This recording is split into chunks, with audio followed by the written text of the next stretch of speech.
Imagine você num escritório de mapas do começo do século XX. A janela aberta deixa entrar o cheiro de maresia. A mesa é de carvalho escuro, marcada de tinta preta nas bordas, e no centro dela, sobre o feltro verde, repousa uma bússola de bronze, pesada, antiga. A agulha é fina, magnética, e a ponta firme, sempre o mesmo norte. Por anos esse navegador confiou nessa agulha. Saiu para mar, traçou rotas, voltou para casa. Algumas viagens deram certo, outras não. Nas que falharam, ele culpou a tempestade, o vento, a corrente, a falta de estrela visível. Nunca a bússola. Até o dia em que, por acaso, alguém moveu a mesa para encerar o chão. E debaixo da mesa, escondido entre a tábua e o canto da parede, encontraram um pequeno ímã, de ferro, velho, esquecido ali por décadas, quem sabe gerações. A agulha nunca tinha mentido. Ela respondia ao ímã que estava perto, não ao norte verdadeiro.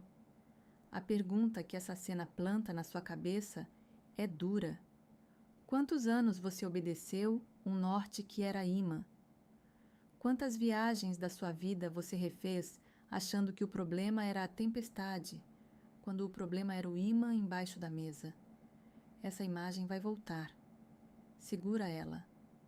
Agora vem comigo. Porque em Marcos 1, versículo 15, Jesus abre o ministério público dele com uma frase que, lida no original, é um terremoto. Uma frase que a igreja moderna ouviu 1000 vezes e, sem perceber, traduziu para uma versão mais segura. A frase é assim: o tempo se cumpriu. A Basileia Tuteu se aproximou. Metanoeite e creiam no Evangelho. 4 palavras de peso. Tempo, no original Kairos, é momento decisivo. Basileia Tuteu, traduzida em português como Reino de Deus, carrega coisa que a tradução perdeu. Metanoeite, traduzida como arrependei-vos, também carrega. E Evangelho, anúncio público de boa notícia, era termo militar romano antes de ser termo cristão, usado quando um imperador novo subia ao trono. A versão domesticada que a Igreja Média ouve hoje soa assim: se converta e creia. Versão pastoral, suave, manejável. Mas o original carrega outra coisa. Carrega anúncio de mudança de regime, de troca de centro de governo. E o que comanda essa frase inteira é uma única palavra: Basileia. E aqui vai a frase que vai voltar 3 vezes nesse vídeo. O reino não muda o que você faz, muda de onde você decide. Por 1500 anos, a tradução latina e suas heranças foram apagando o peso dessa palavra. Vou te mostrar o que ela carregava no original, em 3 pedaços. E quando você vê os 3 juntos, 5 coisas mudam de lugar na sua vida, quase contra a sua vontade. Vem comigo. Obrigado por ter chegado até aqui. Trabalho de raiz leva tempo, e cada inscrição me ajuda a continuar. Se isso já está mexendo com alguma coisa em você, manda para um amigo que precisa ouvir. Comenta, nem que seja para discordar. Volta no início se sentir que precisa. A palavra Basileia vai mexer com o centro do que você decide, e eu prefiro que você chegue no fim com tudo encaixado. Que a paz do Senhor esteja com você.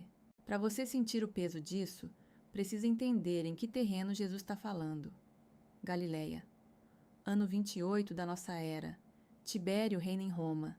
Herodes Antipas reina em Tiberíades como cliente do imperador. As estradas que ligam Cafarnaum a Magdala, Magdala a Tiberíades, Tiberíades a Séforis, são patrulhadas por soldados romanos. Bota imperial nas pedras. Cobrança de imposto na boca do caminho. Cidades pagãs crescendo a poucos quilômetros das aldeias judaicas. Para um camponês galileu daquela época, a expressão Reino de Deus tinha cara nítida. Tinha cara de tropa saindo do deserto, expulsando os romanos, restaurando o trono de Davi, visível em Jerusalém, retomando o templo, reerguendo a economia agrícola que os impostos imperiais sufocavam. Reino tinha forma de geografia restaurada, de fronteiras redesenhadas, de bandeira hasteada onde tinha bandeira errada. Essa expectativa não era ingênua. Tinha 3.000 anos de promessas concretas atrás dela. Daniel 2, versículo 44, prometia que o Deus do céu suscitaria uma Basileia que jamais seria destruída, e que essa Basileia esmiuçaria e consumiria todos os reinos pagãos. Daniel 7, versículo 14, prometia que ao Filho do Homem seria dado domínio eterno, glória, Basileia. Salmo 145 cantava a Malcútica do Senhor, sua regência soberana, palavra hebraica que carrega ato régio em movimento. E nos séculos imediatamente antes de Jesus, a expectativa engrossou. Os Salmos de Salomão, texto apócrifo do primeiro século antes de Cristo, detalhavam o que viria. A comunidade de Qumran, escondida no deserto da Judéia, escreveu manuais de guerra escatológica, a regra da guerra, que arqueólogos encontraram nos manuscritos do Mar Morto. Todo o vocabulário religioso da época esperava território. E aí entra um detalhe que muda tudo. 300 anos antes de Jesus, em Alexandria, no Egito, judeus helenistas verteram a Bíblia hebraica para o grego. Essa tradução, a Septuaginta, é a Bíblia que os apóstolos vão citar. E quando os tradutores chegaram em Daniel 2:7, precisaram escolher uma palavra grega para cobrir o Malkut hebraico-aramaico. Escolheram Basileia. Quer dizer, 3 séculos antes de Jesus abrir a boca, Basileia já era o termo grego oficial para a regência soberana de Deus. Quando Jesus fala, em aramaico, Malkuta de Elahá, e Marcos registra em grego como Basileia tuteu, ele está usando o termo que os ouvintes da diáspora helenista reconheciam como sinônimo perfeito do Malkut, esperado em Daniel. Mas Jesus chega anunciando esse reino, e não trouxe exército. Mateus 4, versículo 17, Marcos 1, versículo 15. Arrependei-vos, porque a Basileia ton Oranon se aproximou. A palavra ressoa exato com o Malkut esperado. Mas onde está a tropa? Onde está o cerco em Jerusalém? Onde está a coroação visível com o povo aplaudindo na praça? Em vez de fronteiras, ele anuncia parábolas. Em vez de bandeira, palavra. Em vez de cerimônia régia pública, montanha vazia. Em vez de exército, 12 pescadores. A forma destoa do vocabulário. E essa dissonância vai ser o motor das próximas semanas, dos próximos 3 anos, da vida inteira dos discípulos. E aí veio a Idade Média. E a Idade Média domesticou a palavra. A Vulgata Latina, traduzida por Jerônimo no século IV, verte Basileia como regnum. Em latim clássico, regnum ainda carrega ação, reinar como verbo. Mas em latim medieval, regnum evoluiu para significar reino com fronteiras e súditos, lugar com mapa, território identificável. As traduções modernas em português herdaram essa carga. Reino dos céus virou geografia futura. Um lugar, geralmente imaginado lá em cima. Quando o evangélico médio brasileiro de hoje ouve reino de Deus, o que aparece na cabeça é geralmente uma de 3 coisas. Céu, no sentido de pós-vida, ou Israel restaurado, no sentido escatológico futuro. Ou, e essa é a versão pietista, sentimento privado de fé, coisa interior, individual, devocional.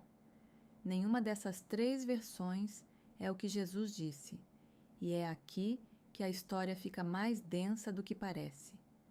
No século XX, um teólogo americano chamado George Eldon Ladd dedicou a vida acadêmica a recuperar o sentido original. No clássico A Theology of the New Testament, Ladd escreve uma frase que vale a pena segurar. Basileia is dynamic, it is the kingly rule of God in action, not a static realm. Basileia é dinâmica, É a regência régia de Deus em ação, não um realme estático. A palavra é verbo disfarçado de substantivo. Não denota lugar, denota ato. Não é onde Deus reina, é Deus reinando. Não é o destino, é o movimento. E essa diferença, vamos ver agora, muda tudo. Volta comigo para Marcos 1, versículo 15, com o ouvido afinado. Os primeiros discípulos ouvem essa frase de Jesus e seguem. Pescadores, coletor de imposto, zelote, acompanham por 3 anos. Veem milagres acontecendo, multidões se juntando, conflito com fariseus crescendo. Mas onde está o exército que Daniel prometeu? Onde está o trono em Jerusalém? Eles esperam, esperam. E aí, em Lucas 17, versículos 20 e 21, o assunto vira para a primeira página. Fariseus, que não eram seguidores, eram interlocutores hostis, perguntam diretamente: quando vem o reino de Deus? E a resposta de Jesus dá um nó em todo mundo. Rebasileia toteu entus rimon estin. A basileia de Deus, no original grego de Lucas, está entus vós. Em português, geralmente traduzimos como está dentro de vós ou no meio de vós. E aqui começam 3 palavras que reorganizam o que você acha que entendeu. Em português, a gente traduz basileia como reino, mas o original é basileia. E basileia não significa exatamente reino. Significa o ato régio acontecendo, a soberania em exercício, o reinado em movimento. Reino substantivo é mapa. Basileia é movimento. Pensa numa orquestra, não no salão de concerto, vazio, na orquestra tocando. O salão é o realme, a música é a basileia. Você não pergunta, onde fica a sinfonia? Você pergunta, quando ela acontece? E como ela soa, porque ela é evento, não lugar. Quando você lê Marcos 1, 15, com basileia entendida assim, a frase muda. Não é mais, se prepare para ir para o céu. A regência ativa de Deus está chegando aqui agora. Reorganize sua percepção e confie nessa boa notícia. E aí vem a segunda palavra. Entos. Lucas 17, 21. Rebasileia tuteu entus rimon estin. Em português, a gente traduz como dentro de vós ou no meio de vós. Mas entos é mais sutil que isso. No léxico padrão do Novo Testamento, o bidag entos cobre 2 sentidos legítimos. Dentro de, interior. E no meio de, entre vocês, no terreno comunitário onde vocês se relacionam. E aqui é importante. Não escolha entre os 2, porque o reino é ambos. Está no terreno público, onde a comunidade dos discípulos reorganiza relações, perdoa dívidas, abriga estrangeiro, parte pão. E está no terreno interno, onde você reorganiza decisões, escolhe perdoar antes de ser pedido, escolhe compaixão antes de cálculo. Entus cobre os 2 ao mesmo tempo. Basileia entus imon é regência soberana ativa no terreno onde vocês andam, interior e comunitário, e ela já está aí. Tempo presente do verbo. Não vem. Está. E vem a terceira palavra. Metanoia. Marcos 1, 15, emparelha basileia com metanoete. Em português, arrependei-vos. Mas metanoia é palavra composta. Meta significa mudança. No significa mente, percepção, modo de perceber, mapa interior. Metanoia, então, é literalmente reorganização da percepção. Não é remorso emocional. Não é choro doloroso. Não é se sentir muito mal por muito tempo. É reorganização da percepção, troca do mapa interior. E só depois que o mapa muda, o resto se ajeita. Quando a basileia se aproxima, você não chora primeiro. Você reorganiza o mapa. E aí, naturalmente, a próxima decisão sai diferente. Junta as 3 palavras agora. Basileia. Regência soberana ativa. Entus. No terreno onde você anda. Interior e comunitário. Metanoia. Reorganização da percepção. Marcos 1, 15. Deixa de ser Se converta e creia. E vira. A regência soberana de Deus chegou no terreno onde vocês andam. Reorganizem a percepção e confiem nessa boa notícia. É anúncio geopolítico interno e comunitário. É bússola encontrando o norte verdadeiro depois que o ímã sai debaixo da mesa. Mateus 6, versículo 33, ganha sentido novo agora. Buscai primeiro a Basileia Tom Teu. A leitura tradicional ensina que isso significa: vão para a igreja antes de ir trabalhar. Atividade religiosa primeiro, vida depois. Mas essa leitura mantém o ímã no lugar. Buscar a Basileia primeiro, lido com Basileia entendida, é deixar a regência ativa de Deus reorganizar suas decisões. Não fazer mais coisa religiosa entre as outras coisas. É deixar o critério régio ordenar todas as coisas. Porque ela já está entre os vós, no terreno onde você decide. Você não busca o que não tem. Você busca ocupar conscientemente o que já chegou. 3 palavras. Uma reorientação. Agora vou te mostrar 5 lugares específicos da sua vida onde, quando você troca o ímã, a bússola gira sozinha. Primeiro lugar. Tempo. A bússola religiosa antiga aponta o reino para depois. Depois da morte, depois da segunda vinda, depois do arrebatamento, depois do milênio, sempre depois. Mas Lucas 17, 21 é tempo presente do verbo grego estim. Está, não estará, não chegará. Está, hoje, no terreno onde você anda. Quando o ímã sai, a primeira coisa que muda é o agora. Deixa de ser sala de espera de uma vida que ainda não começou. Deixa de ser período de teste para ver se você vai passar para a próxima fase. Vira terreno de regência. O rei está reinando aqui, hoje, nessa segunda-feira chuvosa de abril, no metrô lotado das 7 da manhã, na conversa difícil que você precisa ter com seu chefe, no perdão que você precisa pedir ao seu pai. O reino não muda o que você faz, muda de onde você decide. Segundo lugar, prioridade. Mateus 6, 33, reescrita pela Bússola Nova. A Basileia como ímã principal não cria atividade religiosa entre outras atividades. Ela ordena todas as atividades. Quando você é gerente de projeto e precisa decidir entre prazo apertado com qualidade duvidosa ou prazo dilatado com integridade preservada, a regência régia de Deus pesa. Quando você é mãe e precisa decidir entre desabafar com a vizinha ou guardar respeito pela família ausente, ela pesa. Quando você é estudante e precisa decidir entre cola fácil ou estudo honesto que pode custar a aprovação, ela pesa. Não como regra externa que te julga, como ímã que te orienta. Você não está tentando agradar Deus, você está vivendo sob regência. A diferença é abissal. Terceiro lugar, ansiedade.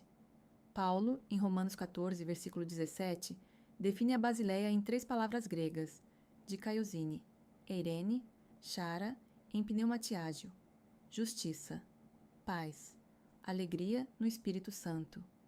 A Basileia não é comida nem bebida, não é debate sobre se pode comer carne sacrificada a ídolos, não é regulamento dietético, não é estética religiosa, é clima espiritual de quem vive sob nova regência.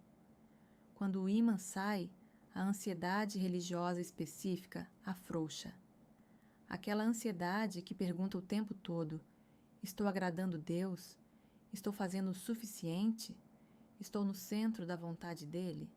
Essa ansiedade nasce de estar tentando merecer um reino que já chegou. Quando você ocupa o que já chegou, você para de tentar merecer. Não é que a luta acaba, é que o medo de fundo, aquele medo silencioso de não estar à altura, se dissolve. O rei reina. Você é súdito que recebeu cidadania de graça. Quarto lugar, ética. Mateus 5 até 7. O Sermão do Monte. Começa com bem-aventurados e termina com a casa sobre a rocha. A maioria lê isso como ética cristã elevada. Régua para você medir se está vivendo direito. E aí o Sermão do Monte vira fonte de culpa permanente, porque ninguém vive aquilo. Bem-aventurados os pobres de espírito, os que choram, os mansos. Quem é manso o tempo todo? Ninguém. Mas lido pela lente da Basileia, o Sermão do Monte muda de função. Não é régua, é descrição. É descrição de quem você vira quando a regência ocupa o terreno entre os vós. Cada bem-aventurança é retrato de quem já trocou o ímã. Não é se esforce para ser manso. É quando o ímã sai, a mansidão chega, porque você não está mais brigando pelo seu lugar. O rei garante seu lugar. A ética do reino não é peso a carregar, é natureza nova a habitar. E aqui vale repetir, porque é a chave da sequência inteira. O reino não muda o que você faz, muda de onde você decide. Quinto lugar, identidade. Mateus 13, 38. Jesus interpretando a parábola do joio entre o trigo. O bom semente são os filhos do reino. O ioites basileias, no original grego. Não súditos, não cidadãos, filhos. E filhos, no plural. Irmãos uns dos outros. Povo.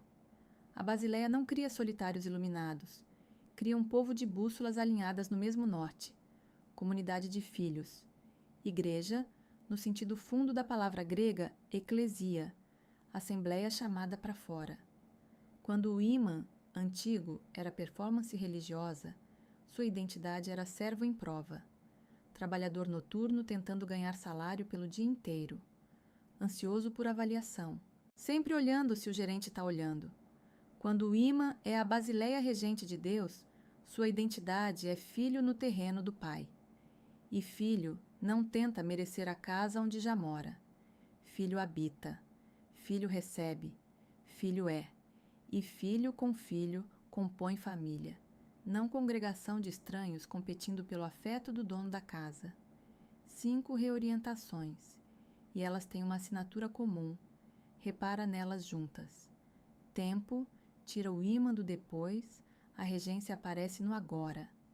Prioridade, tira o ímã da atividade religiosa. A regência reordena tudo. Ansiedade, tira o ímã do mérito, a regência relaxa o terreno. Ética, tira o ímã da régua, a regência descreve o que já está acontecendo. Identidade, tira o ímã da prova, a regência adota você como filho no povo. O padrão é o mesmo nas 5. Centro deslocado revela tudo. Você não inventa nada novo. Você não constrói nada do zero. Você descobre que tinha um ímã invisível distorcendo a bússola, e quando o ímã sai, a agulha não inventa norte. Ela revela o norte que sempre esteve lá. O reino não muda o que você faz, muda de onde você decide, e é aqui que a tipologia entra para fechar a arquitetura. Volta comigo para Daniel 2, versículo 44. Lembra a profecia? O Deus do céu suscitará uma Basileia que jamais será destruída. Esmiuçará e consumirá todos esses reinos. Daniel viu em sonho uma estátua imensa representando os impérios mundiais. E viu uma pedra cortada sem mãos, atingindo a estátua, partindo-a, e essa pedra virou uma montanha que encheu toda a terra. A expectativa popular leu isso como pedra que esmiuça impérios externos. Roma cai, Babilônia cai, Pérsia cai. Reinos visíveis ruindo, Basileia visível erguendo no lugar. O cumprimento que veio em Cristo foi outro. A pedra esmiuça também, mas o que ela esmiuça primeiro são as estátuas internas, os ímãs falsos, o regime do eu mesmo na cadeira régia da minha vida. A pedra é Cristo, e a estátua que ele desmonta antes de qualquer outra é a estátua do autogoverno. Mas atenção para um detalhe doutrinariamente importante. A pedra chegou em Cristo, mas a montanha que enche toda a terra ainda está crescendo. A Basileia entrou na história. A história ainda não terminou. Já regente, ainda não consumada. Os teólogos chamam isso de escatologia inaugurada. O reino foi inaugurado em Cristo na primeira vinda. A consumação total acontece na segunda.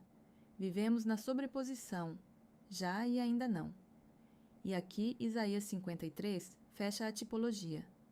Porque a pedra chegou tendo que carregar macavote, palavra hebraica que descreve dor lancinante, não melancolia. Por que o servo sofredor? Por que a cruz? Porque a Basileia não pode entrar no humano à força de exército externo, só por consentimento interno. E o consentimento interno só nasce quando o rei se faz pequeno o suficiente para atravessar a porta do humano. Cristo é o rei que carregou o ímã antigo nos próprios ombros e o pregou na cruz. A cruz não é interrupção do reinado. A cruz é o trono. Quando a oração que Jesus ensinou diz: venha a tua Basileia, seja feita a tua vontade, no terreno como no céu. Mateus 6, versículos 9 a 13. Você ora pedindo o que Cristo já garantiu na cruz, mas pedindo a ocupação consciente daquilo dentro do seu terreno. Cada manhã, porque o ímã antigo tem o hábito teimoso de voltar à mesa, e o que a Igreja chama de Cristo reinando à direita do Pai. Marcos 16, versículo 19, Atos 2, versículos 33 a 36. Não é figura de retórica, é declaração geopolítica. A Basileia tem rosto, tem nome, tem cicatriz nas mãos. Não é princípio abstrato, é o Cristo crucificado e ressurreto exercendo regência ativa agora. 5 reorientações, uma tipologia, e todas convergem. Mateus 13, versículo 52, fecha a sequência. Jesus diz: todo escriba instruído sobre a Basileia tira do seu tesouro coisas novas e velhas. Esse escriba é você que está chegando ao fim desse vídeo. Você acabou de ganhar coisas velhas, Basileia, entos, metanoia, 3.000 anos de peso semântico que estavam embaixo da poeira. E coisas novas, 5 reorientações concretas que mudam de lugar a partir de agora. Carrega isso. Por 1.500 anos, a Igreja Ocidental cantou o reino e pensou geografia. Quando você devolve a palavra ao peso original, regência ativa no terreno onde você decide, o que parecia religião vira reorganização. E reorganização que vem de fora, você precisa ser melhor, esmaga. Reorganização que vem de dentro, o ímã trocou de lugar, liberta. Então, o que isso tem a ver com você, numa segunda, às 7 da manhã? Tem tudo a ver. A primeira oração da semana muda. Não é mais, Deus, me ajude a aguentar essa segunda. É Deus, qual ímã está distorcendo minha bússola hoje? E aí você fica em silêncio e escuta. Essa é a metanoia diária, não emoção dramática, não choro forçado, troca de centro, reorganização da percepção, e a leitura da Bíblia muda também. Daqui para frente, cada parábola, cada milagre, cada confronto com o fariseu, tudo passa pela pergunta nova. Onde a regência de Deus está sendo restaurada nesse texto? Qual ímã antigo está sendo retirado? A Bíblia deixa de ser coleção de regras para você obedecer. Vira diário de reorganização do mundo de dentro para fora. E agora a metáfora volta inteira. Volta comigo para aquele escritório de mapas do começo do vídeo. Bússola de bronze sobre a mesa de carvalho. A janela aberta, o cheiro de maresia. Pesa na mão. Por anos a agulha apontou firme, sempre o mesmo norte. O navegador confiou, errou rotas. Voltou para casa achando que o problema era a tempestade, era o vento, era a falta de estrela visível, era a falta de jeito dele. Era o ímã, pequeno, escondido, embaixo da mesa. No dia em que descobriram e tiraram o ímã, a agulha não inventou norte novo. Não precisou. O norte sempre esteve lá. O que mudou foi o que estava perto demais, mentindo. Basileia funciona assim. Cristo não chega construindo um reino novo no vácuo. Ele chega tirando o ímã que mente, o ímã do eu na cadeira régia, o ímã do mérito, o ímã do medo, o ímã da geografia futura adiada, o ímã do sentimento privado isolado, o ímã da régua moral autopunitiva, o ímã da identidade de servo em prova. E quando o ímã sai, a bússola não se esforça. Ela aponta. Ela sempre apontou. Você é a bússola. A regência régia de Deus, em Cristo, é o norte. E a sua vida inteira está esperando o ímã sair debaixo da mesa. Recapitula comigo, antes de fechar. 3 palavras. Basileia, regência ativa. Entos, no terreno onde você anda, interior e comunitário. Metanoia, reorganização da percepção. 5 reorientações. Tempo, prioridade, ansiedade, ética, identidade. Um padrão. Centro deslocado revela tudo.